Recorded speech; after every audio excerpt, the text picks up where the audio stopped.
ಬೆಂಗಳೂರಿಗೆ ಬರ್ತಾ ಇದ್ದಿದ್ದು ಕುರಿ ಮಾಂಸನ ಅಥವಾ ನಾಯಿ ಮಾಂಸನ ಅಥವಾ ಕಲಬೆರಕೆ ಮಾಂಸನ ಅನ್ನುವಂಥ ಕನ್ಫ್ಯೂಸ್ ಬೆಂಗಳೂರಿಗರನ್ನ ಕಾಡ್ತಾ ಇತ್ತು. ಬಟ್ ಆ ಪ್ರಶ್ನೆಗೆ ಒಂದಿಷ್ಟು ಕ್ಲಾರಿಟಿ ಸಿಕ್ಕಿದೆ. ಗೃಹ ಸಚಿವ ಡಾಕ್ಟರ್ ಜಿ ಪರಮೇಶ್ವರ್ ಅವರು ಒಂದು ಪ್ರತಿಕ್ರಿಯೆಯನ್ನು ಕೊಟ್ಟಿದ್ದಾರೆ. ಅದು ನಾಯಿ ಮಾಂಸ ಅಲ್ಲ, ಕುರಿ ಮಾಂಸ ಅಂತ ಹೇಳಿದ್ದಾರೆ, ಮೇಕೆ ಮಾಂಸ ಅಂತ ಹೇಳಿದ್ದಾರೆ. ಈ ಮೂಲಕ ಒಂದಿಷ್ಟು ಸಿಲಿಕಾನ್ ಸಿಟಿಯ ಜನರಿಗೆ ಒಂದು ಗುಡ್ ನ್ಯೂಸ್ ಅಂತ ಹೇಳ್ಬೋದು. ಇದ್ರ ಜೊತೆಗೆ ಒಂದು ಬ್ಯಾಡ್ ನ್ಯೂಸ್ ಕೂಡ ಇದೆ. ಅದು ಏನು ಅನ್ನೋದನ್ನ ಈ ಟಾಪಿಕಲ್ಲಿ ಹೇಳ್ತೀನಿ ನಾನು. ಅದಕ್ಕಿಂತ ಮುಂಚೆ ಏನು ಪರಮೇಶ್ವರ್ ಏನು ಹೇಳಿದ್ರು ಇವತ್ತು ಆ ಒಂದು ಪ್ರಕರಣಕ್ಕೆ ಸಂಬಂಧಪಟ್ಟಂತೆ, ಏನು ಮೊನ್ನೆ ಒಂದು ಶುಕ್ರವಾರ KSR ರೈಲ್ವೆ ಸ್ಟೇಷನ್ನಲ್ಲಿ ಒಂದು ಹೈಡ್ರಾಮಾ ನಡೀತು. ಏನು ರಾಜಸ್ಥಾನದಿಂದ ಬೆಂಗಳೂರಿಗೆ ಒಂದು 90 ಬಾಕ್ಸಲ್ಲಿ 4500 kg ಮಾಂಸ ಬರುತ್ತೆ. ಆ ಮಾಂಸ ನಾಯಿ ಮಿಶ್ರಿತ ಮಾಂಸ, ಏನು ಹಳಸಿ ಹೋಗಿರುವಂಥ ಮಾಂಸ ಅನ್ನುವಂಥ ಆರೋಪ ಕೇಳಿ ಬಂತು. ಅಲ್ಲಿ ಹಿಂದೂ ಮುಖಂಡರು, ಮುಸ್ಲಿಂ ಮುಖಂಡರೆಲ್ಲ ಸೇರ್ಕೊಂಡಿರ್ತಾರೆ. ಅಲ್ಲಿ ಒಂದು ದೊಡ್ಡ ಹೈಡ್ರಾಮಾ ಆಗುತ್ತೆ. ನಂತರ ಪೊಲೀಸರು ಬರ್ತಾರೆ, ಅಲ್ಲಿ ಆರೋಗ್ಯ ಅಧಿಕಾರಿಗಳು ಬರ್ತಾರೆ, ನಂತರ ಸ್ಯಾಂಪಲ್ ತೆಗೆದುಕೊಂಡು ಹೋಗ್ತಾರೆ. ಅಲ್ಲಿ ಟೆಸ್ಟ್ ಮಾಡಿದ್ದಾರೆ. ಆ ಟೆಸ್ಟ್ನ ವರದಿ ಕೂಡ ಈಗ ಬಂದಿರುವಂಥದ್ದು. ಅಂದರೆ ಸಂಪೂರ್ಣ ರಿಪೋರ್ಟ್ ಈಗ ಕೈ ಸೇರಿಲ್ಲ. ಏನೋ ಒಂದಿಷ್ಟು ಮಾಹಿತಿಗಳು ಗೃಹ ಸಚಿವರಿಗೆ ಸಿಕ್ಕಿದೆ ಅಂತೆ. ಆ ಕುರಿತು ಗೃಹ ಸಚಿವರು ಪ್ರತಿಕ್ರಿಯೆಯನ್ನು ಕೊಟ್ಟಿದ್ದಾರೆ. ಏನಿದೆ ಹಂಗಿದ್ರೆ ರಿಪೋರ್ಟಲ್ಲಿ ಏನೋ ನೋಡಿದರೆ, ಬೆಂಗಳೂರಿಗೆ ನಾಯಿ ಮಾಂಸ ಬರ್ತೀಯೋ ಆರೋಪಕ್ಕೆ ಸಂಬಂಧಪಟ್ಟಂತೆ ಬೆಂಗಳೂರಿಗೆ ಬಂದಿದ್ದು ನಾಯಿ ಮಾಂಸ ಅಲ್ಲ, ಮೇಕೆ ಮಾಂಸ ಅಂತ ಪರಮೇಶ್ವರ್ ಹೇಳಿದ್ದಾರೆ. ಲ್ಯಾಬ್ನಲ್ಲಿ ಅದು ಮೇಕೆ ಮಾಂಸ ಎಂದು ವರದಿ ಬಂದಿದೆ. ಅನವಶ್ಯಕವಾಗಿ ಹಾಗೂ ದುರುದ್ದೇಶಕ ಪೂರ್ವದಿಂದ ಈ ಒಂದು ದೂರನ್ನು ನೀಡಲಾಗಿತ್ತು. ಅಂದರೆ ಒಂದು 4-5 ಜನ ದೂರು ಕೊಟ್ಟಿದ್ರು. ಅದು ದುರುದ್ದೇಶಕ ಪೂರ್ವಕವಾಗಿ ಕೊಟ್ಟಿರುವಂಥ ದೂರು ಅಂತ ಸಚಿವರು ಹೇಳಿದ್ದಾರೆ. ಹಾಗೆ ರಾಜಸ್ಥಾನದಿಂದ ಮಾಂಸ ತಂದು ಮಾರಾಟ ಮಾಡುವುದು ಅವರ ವೃತ್ತಿ ಅಂತ ಏನು ಅಬ್ದುಲ್ ರಜಾಕ್ ಇದ್ದಾರೆ, ಅವ್ರಿಗೆ ಸಂಬಂಧಪಟ್ಟಂಥ ಉದ್ಯಮ ಇದು. ಅವರು ಈಗೆಲ್ಲ ಒಂದಿಷ್ಟು ವರ್ಷಗಳ ಹಿಂದೆ, ಅಂದರೆ 5-6 ವರ್ಷಗಳ ಕಾಲದಿಂದ ಈ ಒಂದು ವೃತ್ತಿಯನ್ನು ಮಾಡ್ಕೊಂಡ್ಬಂದಿದ್ದಾರೆ. ಅದು ಹಾಗೆ ಮುಂದುವರಿತಾ ಇದೆ. ಅದರಲ್ಲೇನು ಯಾವುದೇ ಸಮಸ್ಯೆ ಇಲ್ಲ ಅಂತ ಹೇಳ್ತಿದ್ದಾರೆ. ಅಂದರೆ ಇದು ಜೈಪುರದಿಂದ ಬೆಂಗಳೂರಿಗೆ ಬರುವಂಥ ಟ್ರೈನ್ ಏನಿದೆ, ಇದು ವಾರಕ್ಕೊಮ್ಮೆ ಬರುತ್ತೆ ಅಥವಾ 15 ದಿವಸಕ್ಕೊಮ್ಮೆ ಬರುತ್ತೆ. ಅದರಲ್ಲಿ 90 ಬಾಕ್ಸಲ್ಲಿ ಏನಂತ ಅಂದರೆ 4500 kg ಮಾಂಸ ಬರುತ್ತೆ ಅನ್ನುವಂಥದ್ದು ಅವ್ರು ಹೇಳಿದ್ದಾರೆ. ಹಾಗೆ ನಾಯಿ ಮಾಂಸ ಅಲ್ಲ, ಇದು ಮೇಕೆ ಮಾಂಸ ಎಂಬುದು ವರದಿಯಲ್ಲಿ ದೃಢವಾಗಿದೆ ಅನ್ನುವಂಥದ್ದು ಪರಮೇಶ್ವರ್ ಅವರ ಹೇಳಿಕೆಯಾಗಿದೆ. ಈ ಮೂಲಕ ಏನಂತಂದರೆ ಒಂದಿಷ್ಟು ಅಂತೆಕಂತೆಗಳಿತ್ತು, ಒಂದಿಷ್ಟು ಏನು ಮಟನ್ ಪ್ರಿಯರಿಗೆ ಹಾಗೆ ಚಿಕನ್ ಪ್ರಿಯರಿಗೆ ಒಂದಿಷ್ಟು ಆತಂಕ ಮೂಡಿತ್ತು. ಏನಪ್ಪ ನಾವು ಇಷ್ಟು ದಿವಸ ತಿಂದಿದ್ದು ನಾಯಿ ಮಾಂಸನ ಅನ್ನುವಂಥ ಆತಂಕ ಇತ್ತು. ಆ ಆತಂಕ ಒಂದಿಷ್ಟು ದೂರ ಆಗಿದೆ ಅಂತ ಹೇಳ್ಬೋದು. ಬಟ್ ಇದರ ಬೆನ್ನಲ್ಲೇ ಮತ್ತೊಂದು ಆತಂಕ ಚಿಕನ್ ಪ್ರಿಯರಿಗೆ, ಮಾಂಸ ಪ್ರಿಯರಿಗೆ ಏನು ಶಾಕ್ ಆಗಿದೆ. ಏಕೆಂತಂದರೆ ರಾಜಸ್ಥಾನದಿಂದ ಬರುವಂತಹ ಮಾಂಸ ಎಷ್ಟು ಸೇಫ್ ಅನ್ನುವಂತಹ ಪ್ರಶ್ನೆ ಈಗ ಎಲ್ಲರನ್ನ ಕಾಡ್ತಾ ಇದೆ. ಏಕೆಂತಂದರೆ 1950 ಕಿಲೋಮೀಟರ್ ರಾಜಸ್ಥಾನದಿಂದ ಬೆಂಗಳೂರಿಗೆ ಇರುವಂತಹ ದೂರ. ಅಂದರೆ ಎಕ್ಸಾಂಪಲ್ ನಾವು ಒಂದು ಎಕ್ಸಾಂಪಲ್ ಕೊಡ್ತೇನೆ. ಈಗ ಮಂಗಳವಾರ ಏನಾರ ಅದು ಏನು ಮಟನ್ ಕಟ್ಟಾಯಿತು, ಕುರಿ ಕಟ್ಟಾಯಿತು ಅಂತಂದರೆ ಬುಧವಾರ ಟ್ರೈನ್ ಹೊರಡುತ್ತೆ. ಬುಧವಾರ ಹೊರಟಂಥ ಟ್ರೈನು ಬುಧವಾರ, ಗುರುವಾರ, ಶುಕ್ರವಾರ ಸಂಜೆಯೋ ಅಥವಾ ರಾತ್ರಿಯೋ ಅದು ಬೆಂಗಳೂರಿನ ಕ್ರಾಂತಿವೀರ ಸಂಗೊಳ್ಳ ರಾಯಣ್ಣ ಸ್ಟೇಷನ್ ತಲುಪುತ್ತೆ. ಅಲ್ಲಿ ಬಂದಂಥ ಟ್ರೈನು ಅಲ್ಲಿಂದ ಡಂಪ್ ಆಗುತ್ತೆ. ಏನು ಮಟನ್ ಇರುತ್ತೋ ಡಂಪ್ ಆಗುತ್ತೆ. ಆ ಡಂಪ್ ಆದಂಥ ಮಟನ್ನು ಶಿವಾಜಿನಗರಕ್ಕೆ ಹೋಗುತ್ತೆ. ಅಲ್ಲಿಂದ ಬೆಂಗಳೂರಿನ ಹೋಟೆಲ್ ಆಗಿರ್ಬೋದು, ರೆಸ್ಟೋರೆಂಟ್ ಆಗಿರ್ಬೋದು, ಅಲ್ಲಿಗೆ ಸರಬರಾಜಾಗುತ್ತೆ. ಇದಿಷ್ಟು ಒಂದು ಪ್ರೋಸೆಸ್ ಆಗಿದೆ. ಇದಿಷ್ಟೇ ಅಲ್ಲ, ಇದಕ್ಕೆ ಆತಂಕಕ್ಕೆ ಏನು ಕಾರಣ ಅಂತಂದರೆ ಅಲ್ಲಿ ಇರುವಂತಹ ಏನು ಪ್ರಕ್ರಿಯೆ, ಅಂದರೆ ಶಿರೂರು ಜಿಲ್ಲೆ ಅಂತ ಇದೆ, ಏನು ಜೈಪುರ ಪಕ್ಕಕ್ಕೆ, ಅಂದರೆ ರಾಜಸ್ಥಾನದ ಜೈಪುರ ಪಕ್ಕಕ್ಕೆ ಶಿಖರ್ ಅನ್ನುವಂಥ ಜಿಲ್ಲೆ ಇದೆ. ಅಲ್ಲಿಂದ ಜೈಪುರಿಗೆ ಬರಬೇಕಾದ್ರೆ 2 ತಾಸು ಬೇಕಾಗುತ್ತೆ.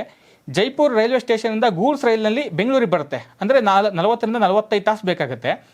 ಬೆಂಗಳೂರು ರೈಲ್ವೆ ಸ್ಟೇಷನಿಂದ ಶಿವಾಜಿನಗರಕ್ಕೆ ಮಾಂಸ ಸರಬರಾಜಾಗುತ್ತೆ. ಶಿವಾಜಿನಗರ ಟ್ಯಾನರಿ ರಸ್ತೆ ಗೋಲ್ಡನ್ನಲ್ಲಿ ಇಡ್ತಾರೆ. ಆ ಗೋಲ್ಡನ್ನಲ್ಲಿ ಇಟ್ಟ ನಂತರ ಅದು ಏನು ಬೆಂಗಳೂರಿನ ಹೋಟೆಲ್ಗೆ ಹೋಗುತ್ತೆ. ಕುರಿ ಮಾಂಸ ಅಥವಾ ಮೇಕೆ ಮಾಂಸ -18 ಡಿಗ್ರಿ ಸೆಲ್ಸಿಯಸ್ನಲ್ಲಿ ಇಡಬೇಕಾಗುತ್ತೆ. ಒಂದು ವೇಳೆ -18 ಡಿಗ್ರಿ ಸೆಲ್ಸಿಯಸ್ ಇಟ್ಟರೆ ನಾವು 1 ತಿಂಗಳಲ್ಲ 2 ತಿಂಗಳ 9 ತಿಂಗಳು ತನಕ ಬೇಕಾದರೂ ಆ ಒಂದು ಮಾಂಸವನ್ನು ಶೇಖರಣೆ ಮಾಡ್ಬೋದು. ಬಟ್ ಏನಾದಕ್ಕೆ ಗಾಳಿ ಒಂದು ಒಳಗೆ ಹೋಗದಂತೆ, ಅಂದರೆ ಆ ಬಾಕ್ಸಲ್ಲಿ ಗಾಳಿ ಹೋಗದಂತೆ ಏರ್ ಟೈಟ್ ಪ್ಯಾಕನ್ನು ಮಾಡಬೇಕಾಗುತ್ತೆ. ಅಂದರೆ ರೆಫ್ರಿಜರೇಟ್ನಲ್ಲಿ, ಅಂದರೆ ಫ್ರಿಡ್ಜ್ನಲ್ಲಿ ತೆಗೆದ್ರೆ 1 ಅಥವಾ 2 ದಿವಸದಲ್ಲಿ ಅದನ್ನ ಯೂಸ್ ಮಾಡ್ಕೋಬೇಕಾಗುತ್ತೆ. ಇನ್ನೊಂದು ಮೆಥಡ್ ಇದೆ, ಥರ್ಮೋಕೋಲ್ ಪ್ಯಾಕಿಂಗ್ ಅಂತ ಇದೆ. ಈ ಥರ್ಮೋಕೋಲ್ ಪ್ಯಾಕಿಂಗ್ ಮೆಥಡಲ್ಲಿ ಏನು ನಾವು ಮಾಂಸವನ್ನು ತೆಗೆದುಕೊಂಡ್ರೆ, ಅಂದರೆ ಜೈಪುರದಿಂದ ಬೆಂಗಳೂರಿಗೆ ಕಳಿಸಿದ್ರೆ ಅದು 24 ಗಂಟೆ ಮಾತ್ರ ಬಳಸೋಕ್ಕೆ ಯೋಗ್ಯ ಆಗಿರುತ್ತೆ. ಅಂದರೆ 5-6 ದಿವಸ ಇದನ್ನು ಇಟ್ಕೊಂಡು ತಿನ್ನೋಕ್ಕಾಗಲ್ಲ ಅನ್ನುವಂಥದ್ದು ವರದಿ. ಅಂದರೆ ಈಗ ಜೈಪುರದಿಂದ ಬೆಂಗಳೂರಿಗೆ ಬಂದಿರುವಂತಹ ಮಾಂಸ ಏನಿದೆಯೋ ಇದು 5-6 ದಿವಸ ಆಗುತ್ತೆ. ಅಂದರೆ 5 ದಿವಸ ಟ್ರಾವೆಲಿಂಗೇ ಬೇಕದು, ಟ್ರೈನ್ ಬರೋಕ್ಕೆ ಬೇಕು. ಅಲ್ಲಿಂದ ಮತ್ತೆ ಶಿವಾಜಿನಗರಕ್ಕೆ ಹೋಗಿ ಅಲ್ಲಿಂದ ಹೋಟೆಲ್ಗಳಿಗೆ ಹೋಗಿ ಅಲ್ಲಾಗುತ್ತೆ. ಅದು ಹೋಟೆಲಲ್ಲಿ ಇಟ್ಟಂತಹ ಮಾಂಸ, ಕೊಟ್ಟಂತಹ ಮಾಂಸ ಅವತ್ತೇ ಸೇಲ್ ಆದರೆ ಓಕೆ, ಗುಡ್. ಅದು ಅವತ್ತೇ ಸೇಲ್ ಆಗದೆ ಇದ್ದರೆ ಅದು ಫ್ರಿಜ್ಜಲ್ಲಿ ಇಡಬೇಕಾಗುತ್ತೆ. ಆ ಫ್ರಿಜ್ಜಲ್ಲಿ ಇಟ್ಟಂಥ ಸಂದರ್ಭದಲ್ಲಿ 1 ದಿವಸ 2 ದಿವಸ 3 ದಿವಸ ಎಷ್ಟು ದಿವಸ ಆಗುತ್ತೋ ಗೊತ್ತಿಲ್ಲ. ಅಷ್ಟೊತ್ತಿಗೆ ಅದು ಮಾಂಸ ಹಳಿಸಿರ್ಬೋದು, ಗೊತ್ತಿಲ್ಲ. ಅದಕ್ಕೆ ರಾಸಾಯನಿಕ ಬೆರೆಸಿ ಏನು ಸೇಲ್ ಮಾಡ್ತಿರ್ಬೋದು, ಅದು ಗೊತ್ತಿಲ್ಲ. ಇದಿಷ್ಟು ಕೂಡ ಅಂತೆಕಂತೆಗಳು ಕಾಡ್ತಾ ಇದೆ ಈಗ ಜನರನ್ನು. ಹೀಗಾಗಿ ಏನು ಮುಂದೇನು ಅನ್ನುವಂಥದ್ದು ಕೂಡ ಪ್ರಶ್ನೆ ಆಗಿದೆ. ಅಂದರೆ ನಾವು ತಿಂತಿರುವಂತಹ ಮಾಂಸ ಎಷ್ಟು ಸೇಫು, ನಾವಿನ್ನು ಮುಂದೆ ಮಾಂಸ ತಿನ್ನಬೇಕಾ ಬೇಡ ಅನ್ನುವಂಥದ್ದು ಕೂಡ ಈಗ ಪ್ರಶ್ನೆ ಮೂಡಿರುವಂಥದ್ದು. ಈ ಕುರಿತು ನಮ್ಮ ಜೊತೆ ಮಾತನಾಡೋದಕ್ಕೆ ಏನು ವಿಜಯ್ ಸರ್ ಇದ್ದಾರೆ, ಅವ್ರನ್ನ ಮಾತಾಡ್ಸೋಣ. ಸರ್ ಏನು ಸರ್ ಈಗ ಈ ವಿಚಾರದ ಬಗ್ಗೆ? ಸರ್ ಏನಿಲ್ಲ, ಈಗ ಸದ್ಯದ ಮಟ್ಟಿಗೆ ಬೆಂಗಳೂರಿಗರಿಗೆ ಒಂದಿಷ್ಟು ಆತಂಕ ಇತ್ತು. ಆ ಆತಂಕ ಇವತ್ತು ಜಿ ಪರಮೇಶ್ವರ್ ಏನು ಹೇಳಿದ್ರು, ಇದು ವರದಿ ನಮಗೆ ಸಿಕ್ಕಿದೆ ಅಂದರೆ ಪೂರ್ಣ ಪ್ರಮಾಣದ ವರದಿ ಇನ್ನೂ ಕೈಗೆ ಸಿಕ್ಕಿಲ್ಲ ಅವರಿಗೆ. ಸೊ ಲ್ಯಾಬ್ ರಿಪೋರ್ಟ್ ಬಂದ ನಂತರ ಅದು ಅಧಿಕೃತವಾಗಿ ಮಾಹಿತಿ ಹೊರಗೆ ಬರುತ್ತೆ. ಒಂದು ಆತಂಕ ದೂರ ಆಗಿದೆ, ಅಂದರೆ ಇದು ಕುರಿ ಮಾಂಸ, ಯಾವುದೇ ನಾಯಿ ಮಾಂಸ ಅಲ್ಲ ಅನ್ನೋದು ಸ್ಪಷ್ಟನೆ ಕೊಟ್ಟಿದ್ದಾರೆ. ಹೌದು. ಸೊ ಆದರೂ ಎಲ್ಲೋ ಒಂದು ಕಡೆ ಒಂದಿಷ್ಟು ಬೆಂಗಳೂರಿನವರಿಗೆ ಹಿಂದೆ ಆತಂಕ ಇತ್ತು. 2-3 ದಿನದ ಹಿಂದೆ ವ್ಯಾಪಾರ ವಹಿವಾಟು ಕೂಡ ಅಷ್ಟಕ್ಕಷ್ಟೇ ಆಗ್ಬಿಟ್ಟಿತ್ತು ಕರೆಕ್ಟ್ ಈ ಸುದ್ದಿ ಬಂದಾಗಿಂದ. ಹೌದು. ಹಾಗೆ ನೋಡಿದ್ರೆ ರಾಜಸ್ಥಾನದಲ್ಲಿ ಕುರಿಗಳು ಏನು ಮೇಕೆಗಳಿದೆ, ಅದು ಒಂದು ತಳಿ ಇದೆ, ಆ ತಳಿಗೆ ಉದ್ದ ಬಾಲ ಇದೆ. ಸೊ ಯಾಕಂದ್ರೆ ಈಗಿನ ನಮ್ಮ ರಾಜ್ಯದ ಇರ್ತಕ್ಕಂಥ ಕುರಿಗಳಿಗೂ ಆ ಕುರಿಗಳು ಸಾಕಷ್ಟು ವ್ಯತ್ಯಾಸ ಇದೆ. ಅಂದರೆ ಯಾವುದೇ ಒಂದು ರಾಜ್ಯದ ತಳಿ ಅಥವಾ ಒಂದು ಜಿಲ್ಲೆ ತಳಿ 100 ಕಿಲೋಮೀಟರ್ ಆದ ತಕ್ಷಣ ಅದು ಆಹಾರ ಪದ್ಧತಿ ಆಗಿರ್ಬೋದು ಅಥವಾ ಮಾತಾಡುವ ಭಾಷೆಯ ಶೈಲಿ ಆಗಿರ್ಬೋದು ಎಲ್ಲ ಬದಲಾಗುತ್ತೆ. ಸೊ ಹಾಗೆ ರಾಜಸ್ಥಾನದಲ್ಲಿ ಇರ್ತಕ್ಕಂಥ ಏನು ಕುರಿ ಮೇಕೆ ಇದೆ ಅದು ತಳಿಗಳು ಕೂಡ ಬೇರೆ ಇದೆ. ಈಗ ನಮ್ಮಲ್ಲೇ ತಗೊಳ್ಳಿ, ಮಲೆನಾಡಲ್ಲಿ ಹೋದ್ರೆ ಗಿಡ್ಡ ತಳಿ ಹಸುಗಳಿವೆ, ಅಲ್ಲ ದೊಡ್ಡ ತಳಿಯ ಹಸುಗಳಿವೆ. ಆ ಹಸುಗಳು ಹೆಂಗೆ ಡಿಫ್ರೆಂಟ್ ಆಗಿರ್ತವೆ ಹಾಗೇನೆ. ಸೊ ರಾಜಸ್ಥಾನ ಗುಜರಾತಿಗೆ ಹೋದ್ರೆ ಗಿರ್ ತಳಿ ಹಸು ಇರುತ್ತವೆ, ಹೌದು, ಸಿಕ್ಕಾಪಟ್ಟೆ ಹಾಲು ಕೊಡುತ್ತೆ, ಈ ಟೈಪ್ ಎಲ್ಲ ಆ ತಳಿ ಮೇಲೆ ಹೋಗ್ತದೆ. ಸೊ ಈಗ ಒಂದು ಏನಂತಂದ್ರೆ ಅವ್ರು ಏನು ರಜಾಕ್ ಅವರು ಏನು ಮಾಂಸ ವ್ಯಾಪಾರಿಗಳಿದ್ರು, ಸೊ ಅವರು ಭಾಳ ವರ್ಷದಿಂದ ಇದು ಮಾಡ್ತಾ ಇದ್ರು. ಒಂದು ಕಾರಣ ಅಂತಂದ್ರೆ ಬಾಲ ಒಂದೇ ಒಂದು ಇತ್ತು ಅನ್ನೋ ಕಾರಣಕ್ಕೆ ಈ ಥರದ ಒಂದು ರಾಧಾಂತ ಆಯಿತು. ಸೊ ಇದು ಜಾಸ್ತಿ ಸುದ್ದಿಯಾಗೋ ಕಾರಣ ಏನಂತಂದ್ರೆ ಏನು ಈ ಪುನೀತ್ ಕೆರೆಹಳ್ಳಿ ಬಂದ್ರು, ಅಲ್ಲಿಂದ ಇದು ಬೇರೆ ತರದಾದಂಥ ಸುದ್ದಿ ಆಯಿತು. ಅಂದ್ರೆ ವಿನಾಕಾರಣ ಅವರು ಇದು ಸುದ್ದಿ ಹಬ್ಸಿದ್ರು ಅನ್ನೋದು ಒಂದು ಮೇಲ್ನೋಟ ಕಂಡು ಬರ್ತಕ್ಕಂಥದ್ದು ಇದು. ಆಮೇಲೆ ಈ ಥರ ವ್ಯಾಪಾರಿಗಳ ನಡುವೆ ಇರ್ತಕ್ಕಂಥ ಭಿನ್ನಾಭಿಪ್ರಾಯಗಳು ಅದು ಕೂಡ ಇದಕ್ಕೊಂದು ಕಾರಣ ಅಂತ ಹೇಳ್ಬೋದು ನಾವು. ಸರ್ ಹೆಂಗೆ ಗೊತ್ತಾ, ನಾವು ಲಾಸ್ಟ್ ಮಂತು ಕೂಡ ಒಂದು ನಮಗೆ ನಮ್ಮ ಆಫೀಸಿಗೆ ಬಂದಿತ್ತು ಒಂದು ಏನು ಇಂಥ ಕಂಪ್ಲೇಂಟ್, ಹೀಗೆಲ್ಲ 5-6 ದಿವಸ ಆಯಿತು, ಇಂಥ ಒಂದು ಕೆಟ್ಟೋಗಿರೋ ಮಾಂಸವನ್ನು ಬೆಂಗಳೂರು ಕೊಡ್ತಾ ಇದ್ದಾರೆ, ಬೆಂಗಳೂರಿನ ಹೋಟೆಲ್ ರೆಸ್ಟೋರೆಂಟ್ಗೆ ಹೋಗ್ತಾ ಇದೆ ಅನ್ನುವಂಥದ್ದು ಒಂದು ಸುದ್ದಿ ಕೂಡ ಬಂದಿತ್ತು. ಆ ಸುದ್ದಿ ನಮ್ಮಲ್ಲಿ ಕವರ್ ಆಗಿತ್ತು ಕೂಡ.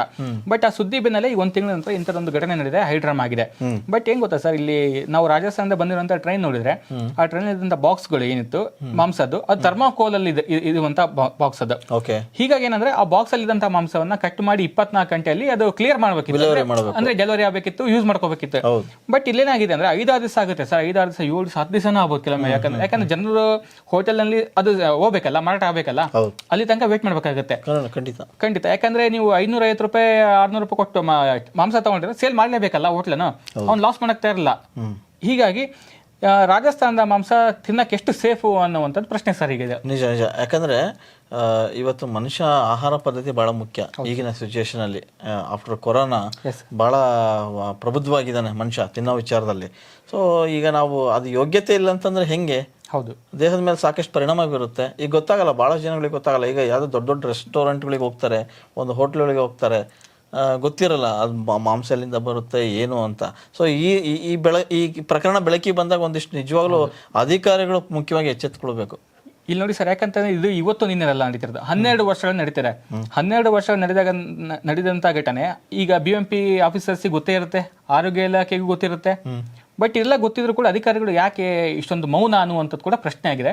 ಬಟ್ ಅಧಿಕಾರಿಗಳು ಹೇಳ್ತಾರೆ ಇಲ್ಲ, ಇದೆಲ್ಲ ಕಾನೂನು ಪ್ರಕಾರ ನಡೀತಾ ಇದೆ ಅನ್ನುವಂಥದ್ದು. ಅಂದ್ರೆ ನೋಡಿ, ಲ್ಯಾಬ್ ಟೆಸ್ಟ್ ರಿಪೋರ್ಟ್ ಕರೆಕ್ಟ್ ಇದೆ ಅಂತ ಒಂದು ಸುಳಿವು ಕೊಟ್ಟ ನಂತರ ಎಲ್ಲ ಕರೆಕ್ಟ್ ಇದೆ ಅಂತಾನೆ ಅರ್ಥ ಆಗುತ್ತೆ ಅಲ್ವಾ? ಕರೆಕ್ಟ್, ನಿಜ. ಆದ್ರೆ ಅದು ಯೋಗ್ಯವಾಗಿದೆಯಾ ಇಲ್ಲ ಅನ್ನೋದು ಪ್ರಶ್ನೆ ಅಲ್ವಾ? ಈಗ ನೀವೇ ಹೇಳ್ದಂಗೆ ಅಲ್ಲಿಂದ ಇಲ್ಲಿಗೆ ಬರೋಕೆ ಇಷ್ಟು ಅವರ್ಸ್ ಆಗುತ್ತೆ, ಅದಾದ್ಮೇಲೆ ಶಿವಾಜಿನಗರಕ್ಕೆ ಹೋಗುತ್ತೆ, ಅಲ್ಲಿ ಅದು ವಿಲೇವರಿ ಆಗೋಷ್ಟು ಎಷ್ಟು ದಿನ ಆಗುತ್ತೆ. ಸೊ ಥರ್ಮೋಕೋಲ್ ಅಲ್ಲಿ ಇಟ್ರೆ ಎಷ್ಟು ದಿನ ಬೇಕಾಗುತ್ತೆ ಅದು ಕರೆಕ್ಟ್ ಯೂಸ್ ಮಾಡ್ಲಿಕ್ಕೆ? ಇವನ್ನೆಲ್ಲ ಪರಿಗಣಿಸ್ಬೇಕಲ್ಲ ಆರೋಗ್ಯ ಅಧಿಕಾರಿಗಳು. ಸೊ ಇಲ್ಲೆಲ್ಲೋ ಒಂದ್ ಕಡೆಗೆ ಒಂದು ಏನು ಆರೋಪ ಕೇಳಿ ಬರ್ತಾ ಇರೋದು ಅಂತಂದ್ರೆ ಅಧಿಕಾರಿಗಳು ಕೂಡ ಈ ವ್ಯಾಪಾರಸ್ಥರ ಜೊತೆಗೆ ಶಾಮೀಲಾಗಿದ್ದಾರೆ ಅನ್ನೋ ತರದ್ದು ಆರೋಪ ಕೂಡ. ಸರ್ ಇಲ್ಲಿ ನೋಡಿ, ನಾವು ಇಲ್ಲಿ ಯಾವ್ದೋ ಒಂದು ಬಜಾರಿಗೆ ಹೋಗ್ತೀವಿ, ಅಂಗಡಿ ಹೋಗ್ತೀವಿ ಅಂತಂದಾಗ ಈ ಯಾವ್ದೋ ನಂದಿನಿ ಹಾಲಾಗಿರ್ಬೋದು, ಮತ್ತೊಂದು ಹಾಲಾಗಿರ್ಬೋದು, ಇದು ಎಕ್ಸ್ಪೈರಿ ಡೇಟ್ ಇದೆ ಅಂತ ಅನ್ನೋ ದಿವಸಕ್ಕೆ, ಅಂದ್ರೆ ಆಕ್ಚುಲಿ 16 ದಿವಸಕ್ಕೆ ಅಥವಾ ಇವತ್ತೆಷ್ಟು ತಾರೀಕು 28, 29 ಅಂದ್ರೆ ಇದು ಎಕ್ಸ್ಪೈರಿ ಡೇಟ್ ಇದೆ ಅಂತಂದ್ರೆ ಅವತ್ತು ಅವ್ರು ಆಫರ್ ಕೊಡ್ತಾರೆ, 50% ಆಫರ್, 30% ಆಫರ್ ಅಂತ. ನೀವು ಅಷ್ಟೊಂದು ಆಫರ್ ಇಟ್ಟಾಗ ಕೂಡ ಬೆಂಗಳೂರಿನ ಜನ ತೆಗೆದುಕೊಂಡು ಹೋಗಲ್ಲ. ಯಾಕೆಂದ್ರೆ ಮನೆಗೆ ಎಕ್ಸ್ಪೈರಿ ಡೇಟ್ ಇದೆ, ಅದು ಅಂತ ಹಾಲು ಕೂಡ ನನಗೇನಾದ್ರೆ ಹೆಂಗೆ, ನಮ್ಮ ಫ್ಯಾಮಿಲಿಗೆ ಏನಾದ್ರೆ ಹೇಗೆ ಅನ್ನುವಂಥದ್ದು ಕೂಡ ಯೋಚನೆ ಮಾಡ್ತಾರೆ. ಕಡಿಮೆ ರೇಟ್ ಅಂದಾಗ ಯೋಚನೆ ಮಾಡ್ತಾರೆ. ಹೌದು, ಅದೇ ಸರ್ ನೋಡಿ, ಇಲ್ಲಿ 60 ಈಗ ಹೊರಗಡೆ ಮಾರ್ಕೆಟ್ ನಲ್ಲಿ ಮಟನ್ ರೇಟ್ 800, 850, 900 ಹಿಂಗೆಲ್ಲ ಇದೆ ಸರ್. ಬಟ್ ಇವ್ರು ಕೊಡ್ತಾರಂತ 550 ರೂಪಾಯಿ. ಅದೇ ಹೆಂಗ್ ಸಾಧ್ಯ ಅಂತ. ಅದೇ ಬಟ್ ಇವ್ರಿಗೆ ತಲುಪಿಸ್ತಾ ಇದ್ದು ಮನೆಗಳಿಗಲ್ಲ, ರೆಸ್ಟೋರೆಂಟ್ ಹೋಟೆಲ್ಗಳಿಗೆ ಮಾತ್ರ. ಅದೇ ಬಟ್ ಅದೇ ಸರ್, ರೆಸ್ಟೋರೆಂಟ್ ಹೋಲ್ಸೇಲ್ಗೆ ಅಷ್ಟು 300-350 ರೂಪಾಯಿ ಸೇವಿಂಗ್ ಅದೇ ದೊಡ್ಡ ಮಟ್ಟಿಗಲ್ಲ ಸರ್. ಅದು ಹೋಟ್ಲರಿಗೆ ಅದು ಲಾಭನೇ ಅಲ್ಲ. ಲಾಭನೇ. ಹೌದು. ಬಟ್ ಇಂಥದ್ದೊಂದು ಪ್ರಶ್ನೆ ಆಗಿದೆ ಸರ್. ಏನು ಅಂತಂದ್ರೆ ಒಟ್ಟಾರೆ ಏನು ಲ್ಯಾಬ್ ಟೆಸ್ಟ್ ರಿಪೋರ್ಟ್ ಸಂಪೂರ್ಣ ಬರ್ಬೇಕಾಗತ್ತೆ. ಆ ಬಂದ ನಂತರ ಏನಂತ ಗೊತ್ತಾಗುತ್ತೆ. ಬಟ್ ಏನಂತಂದ್ರೆ ಮಾಂಸ ಪ್ರಿಯರು ಬೆಂಗಳೂರಿನಲ್ಲಿ ಸಾಕಷ್ಟು ಜನರ ಈಗ. ಹೌದು. ಏನಂದ್ರೆ ವೆಜ್ಗಿಂತ ನಾನ್ ವೆಜ್ ತಿನ್ನೋ ಸಂಖ್ಯೆ ಹೆಚ್ಚಾಗ್ಬಿಟ್ಟಿದೆ. ನಾವು ನೋಡ್ಬೋದು, ಒಂದು ಲೈನಿಗೆ ಹೋದ್ರೆ ಅಲ್ಲಿ ವೆಜ್ ಹೋಟ್ಲ್ 3 ಇದ್ರೆ ನಾನ್ ವೆಜ್ ಹೋಟ್ಲ್ 7 ಹೋಟ್ಲ್ ಇರುತ್ತೆ. ಹಂಗಾಗಿದೆ ಪರಿಸ್ಥಿತಿ. ಬಟ್ ಇಂಥ ಹೊತ್ತಲ್ಲಿ ನಾನ್ ವೆಜ್ ಪ್ರಿಯರಿಗೆ ಗೊತ್ತಿರುತ್ತೆ ನಾವು ತಿನ್ನುವಂತ ಮಾಂಸ ಎಂಥದ್ದು ಎಂಥದಿಲ್ಲ, ಎಷ್ಟು ಕ್ವಾಲಿಟಿ ಅನ್ನೋದು ಕೂಡ ಗೊತ್ತಿರುತ್ತೆ. ಬಟ್ ವೀಕ್ಷಕರು ಏನು ಅಂತಂದ್ರೆ ಬೆಂಗಳೂರಿಗೆ ಬರ್ತಾ ಇರೋದು ಕುರಿ ಮಾಂಸ, ಮೇಕೆ ಮಾಂಸ ಅನ್ನುವಂಥದ್ದು ಗೃಹ ಸಚಿವರು ಹೇಳಿದ್ದಾರೆ. ಬಟ್ ಇದ್ರ ಬಗ್ಗೆ ನಿಮ್ಮ ಅಭಿಪ್ರಾಯ ಏನು? ಇದ್ರ ಬಗ್ಗೆ ನಿಮಗೆ ಯಾವಾಗಾದ್ರೂ ಅನ್ಸಿದೆಯಾ, ಇಲ್ಲ ನಾವು ತಿಂತಾ ಇರೋದು ಬೇರೆ ಮಾಂಸ, ಮಿಶ್ರಿತ ಮಾಂಸ ಅಂತ ಅನ್ಸಿದೆಯಾ? ಈ ಕುರಿತು ಕಮೆಂಟ್ ಮಾಡಿ ತಿಳಿಸಿ.